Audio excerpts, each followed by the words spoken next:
Democracy's foundation depends on a strong economy where everyone has dignity and everyone participates. Your generation can rebuild this country. Your generation can tackle climate change. Your generation can inspire this country to get back on its feet and to tackle the biggest challenges it's facing.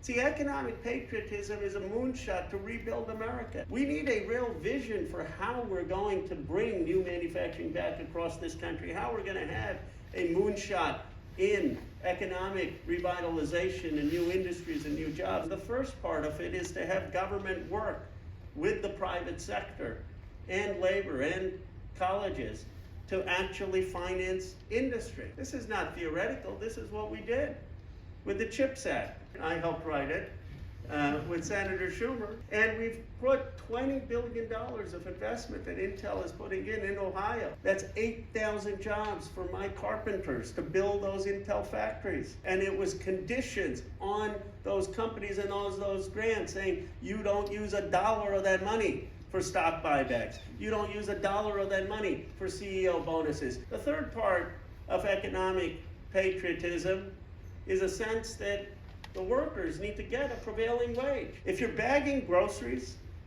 you should make enough to be able to buy groceries. If we invest in people's education, if we invest in their health care, if we invest in their child care, we will rebuild the labor force to build and bring the new industry back. A manufacturing new industrial age agenda is a climate agenda. It is a climate agenda of investing in new industrial processes, in new electric vehicles, in new charging stations, in new renewable energy, to reimagine the entire economy, creating jobs and saving the climate at the same time. That's a patriotic investment.